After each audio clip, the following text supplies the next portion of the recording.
So as a black man, I want to have a conversation about reparations and some of the excuses that people give to say that black Americans don't deserve it. So reason why I'm starting this conversation off with things that I can shoot down is because that's where people usually get their hangups. And I think that it's really, really disingenuous. But let me give them the benefit of the doubt and let me just assume that these people who are against reparations aren't racist scumfucks and they actually want to have a conversation. So one of the biggest excuses that you always hear is, well, how do we know who's a slave or not? Well, let me tell you where you start. You start in South Carolina. From 1670 to 1808, 40% of all people who were enslaved people, black people from Africa, they were brought in through the port of Charleston in South Carolina. In fact, if you go down to Charleston, South Carolina right now, you can still see the freaking slave ports. They kept them intact. You can see the manifesto with slaves' names in it. In fact, many people who are black who are still living in Charleston and in South Carolina and in places like Georgia and some other southern states, they are direct descendants of freaking slaves.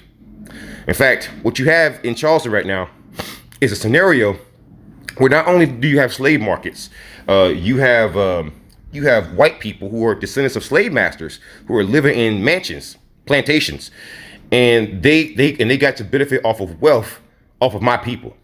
And you think that the people in Charleston who never recovered from slavery, many of them never recovered.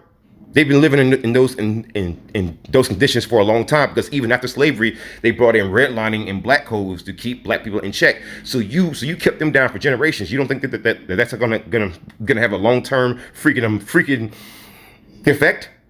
I mean, we have more consideration for animals in terms of the long-term effects of human damage that we've done to animals than we do for black people. We understand what happens when you do certain things to a dog for generations. But certainly when it comes to black people, we don't get it. You know, one of the other excuses is that, well, why should you get it? Because once again, you have a scenario where you got a descendant of a freaking slave who's probably always had a grudge against this country, and that person has to watch a white person tell them just get over it as they live in a fucking mansion that was gotten off of the backs of their people. I don't care who you are. I don't care what your position is. If you can't at least concede that's fucked up, you are a bad person. You're terrible. The world's better off. The world is better off without you.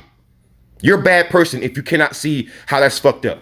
How that might affect people for generations. So you know where it is now. Stop bullshitting. Your resistance to reparations is not about money. It's about race. Stop it.